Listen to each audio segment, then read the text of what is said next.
रहे हैं city India news channel हक की आवाज। पैराडाइज फंक्शन पैलेस महबूब नगर। కాంగ్రెస్ పార్టీ శ్రీనివాస్ గౌడ్ను సూటిగా అడుగుతూ ఉంది. మీరు అధికారంలో ఉన్నప్పుడు అసూలు బాసినటువంటి ఉద్యమకారులను, ఉద్యమంలో అత్యంత కీలక పాత్ర పోషించి పనిచేసినటువంటి అసంఖ్యాకమైనటువంటి ఉద్యమకారులందరూ కూడా మర్చిపోయి అక్కడ మీ కేసీఆర్ ఉద్యమ ద్రోహులకే స్థానం ఇచ్చి తన పక్కన కూర్చోబెట్టుకొని అధికారంలో భాగస్వాములను చేసి మంత్రివర్గంలో స్థానం ఇచ్చినప్పుడు నీ నోట్లో ఏం పెట్టుకున్నావు శ్రీనివాస్ గౌడ్ అని చెప్పి ఇవాళ మహబూబ్ నగర్ కాంగ్రెస్ పార్టీ ప్రశ్నిస్తుంది. మరి ఆ రోజు ఉద్యమకారులకు ఇంటర్వ్యూ ఇవ్వకుండా, ఉద్యమకారులకు సమయం ఇవ్వకుండా మీ కేసీఆర్ గారు ఆయన ఫామ్ హౌస్లోనే కూర్చున్నప్పుడు నువ్వెందుకు మాట్లాడలేదు? ఉద్యమ నాయకునిగా చెప్పుకుంటావు కదా, మరి మీరు ఎందుకు మాట్లాడలేదు ఆ రోజు అని చెప్పి కూడా ఇవాళ కాంగ్రెస్ పార్టీ తీవ్రంగా ప్రశ్నిస్తూ ఉంది. గద్దరన్నను 3 గంటల సేపు ఎండలో కూర్చోబెట్టినప్పుడు లేయని నీ నోరు ఇప్పుడు ఏం ముఖం పెట్టుకొని ప్రశ్నిస్తున్నావో నువ్వు ఒకసారి నీ ముఖాన్ని అద్దంలో చూసుకోవాలని కాంగ్రెస్ పార్టీ సూచన ఇస్తాం, సలహా ఇస్తాం.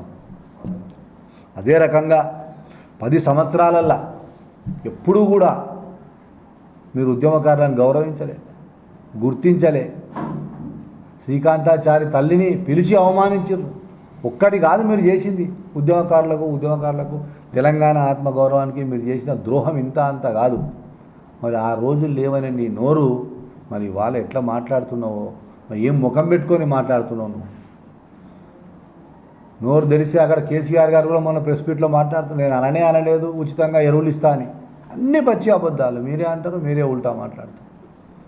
ఇవాళ శ్రీనివాస్ గౌడ్ గారు ఈ జిల్లాకు సంబంధించి విషయాలు కానీ, అభివృద్ధి రాష్ట్రానికి సంబంధించినవి కానీ మాకేదో సలహా ఇచ్చే ప్రయత్నం చేస్తూ ఉన్నారు. ఇట్లా చేయండి, అట్లా చేయండి అని. అయ్యా, నీలాంటి వాళ్ళ సలహాలు వినే ఇప్పుడు కేసీఆర్ జైలుకు పోతున్నాడు. ఆ తర్వాత 3వ నెంబరు 4వ నెంబరు నీది కూడా ఉండబోతుంది. తస్మాత్ జాగ్రత్త. నీ సలహాలు మాకు, మా గౌరవ ముఖ్యమంత్రి గారికి అవసరం లేదు. కానీ మీరు చాలా పెద్ద పెద్ద మాటలు మాట్లాడి మీరే మొత్తం చేసినట్టుగా మేము అందశ్రీ గారిని గౌరవించడంతో పాటు మన గీతాన్ని అధికారికంగా చేస్తున్నాం, దాన్ని స్వాగతించాలి, సంతోషించాలి. అంతేగాని చీప్గా దాన్ని కూడా విమర్శించడం అనేది చాలా విడ్డూరంగా ఉంది. ఇదే మీ కవిత గారు బతుకమ్మ పాటను ఏఆర్ రెహమాన్ గారితో మరి మ్యూజిక్ కొట్టించినప్పుడు నీకు జ్ఞాపకం రాలేదా? మరి అప్పుడు ఎందుకు మాట్లాడలేదు మీరు టీఆర్ఎస్ వాళ్ళు? కేసీఆర్ గారు ఆంధ్ర వాళ్ళ ఇంటికి పోయి, అక్కడ నాయకురాల ఇంటికి పోయి మరి దావత్ తీసుకొని మరి రాయలసీమ రతనాలసీమ చేస్తా అన్నప్పుడు మరి నీకు ఎందుకు జ్ఞాపకం రాలేదు? ఎందుకు నువ్వు కేసీఆర్ను ప్రశ్నించలేదని చెప్పి వాళ్ళ కాంగ్రెస్ పార్టీ అడుగుతూ ఉంది. ఒక సినిమా హీరోయిన్ మన ప్రాంతానికి సంబంధం లేనటువంటి ఒక సమాంతను 1,000 కోట్లు 100 కోట్ల రూపాయలు ఆమెకి ఇచ్చి బ్రాండ్ అంబాసిడర్ చేసినప్పుడు నువ్వు కేటీఆర్ని ఎందుకు క్వశ్చన్ చేయలేదు శ్రీనివాస్ గౌడ్ అని చెప్పి వాళ్ళ ప్రశ్నిస్తూ ఉన్నాం. అదే రకంగా ఇంకా చాలా ఉన్నాయి. రాజరికపు చిహ్నాలు ఉండవు. ఇది ప్రజాస్వామ్య తెలంగాణ, ప్రజాపాలన చేస్తున్నటువంటి నాయకుడు, కాంగ్రెస్ పార్టీ నాయకుడు. ఇవాళ ముఖ్యమంత్రి గారు నేను పాలకుని అనడం లేదు, నేను మీకు సేవకుని అంటా ఉన్నాడు. ఇది ప్రజాప్రభుత్వం. ప్రజలకు సంబంధించి, ప్రజా పోరాటాలకు సంబంధించి, ప్రజల త్యాగాలకు సంబంధించిన చిహ్నాలే ఉంటాయి తప్ప రాజరికానికి సంబంధించిన చిహ్నాలు, దొరతనానికి సంబంధించిన చిహ్నాలు ఉండబోవు. రాష్ట్రంలోనే కాదు వివిధ జిల్లాలలో కూడా నీలాంటి అధికార మదమెక్కినటువంటి మాజీ మంత్రులు చాలామంది వాళ్ళ నియోజకవర్గాల్లో చాలా మార్పులు తీసుకొచ్చారు. మహబూబ్ నగర్లో కూడా నీ అహంకారానికి గుర్తుగా చేసినటువంటి కొన్ని చిహ్నాలను కూడా తుడిపేస్తాం. పాలమూరు ప్రజల అభిష్టానికి అనుగుణంగానే అన్నిటి కూడా తీర్చిదిద్దుతాం, మారుస్తాం. అక్కడ కేసీఆర్ తెలంగాణ ద్రోహులకు సాయం చేయడము, అందలో ఎక్కడమే కాదు. ఇక్కడ నువ్వేం చేసినావు? నీ 10 ఏళ్లలో నీ పక్కన ఒక్క ఉద్యమకారుని చూపి, ఓ గ్రంథాలయ చైర్మన్ చేసినావా, ఓ మార్కెట్ కమిటీ చైర్మన్ చేసినావా, ఓ మున్సిపల్ చైర్మన్ చేసినావా? ఏం పదవి ఇచ్చినా ఉద్యమకారులకు ఒక్కరినైనా ఉద్యమకారులందరినీ తొక్కి పక్కకు నెట్టేసినావు తప్ప ఉద్యమకారులను నువ్వు కూడా గౌరవించలే. ఇలాంటి వాళ్ళు మీరా మాట్లాడేది ఉద్యమకారుల గురించి, ఉద్యమ స్ఫూర్తి గురించి, తెలంగాణ పోరాట యోధులదని చెప్పి మాట్లాడేది?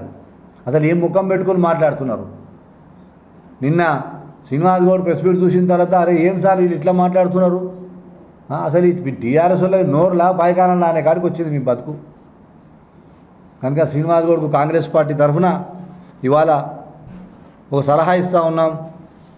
మీరు ఈ సలహాలు ఇచ్చేది మానుకోండి, ఈ చీప్ విమర్శలు మానుకోండి. మన ప్రియతమ నాయకుడు ఈ జిల్లా ముద్దుబిడ్డ రేవంత్ రెడ్డి గారు ముఖ్యమంత్రిగా వారి నాయకత్వంలో జరుగుతున్నటువంటి అభివృద్ధిని చూడండి, చూసి ఆస్వాదించండి. మంచి పనులు జరుగుతున్నాయి, దాన్ని స్వాగతించండి. అంతేగాని పిచ్చి పిచ్చి విమర్శలు చేయకుంటే మంచిది.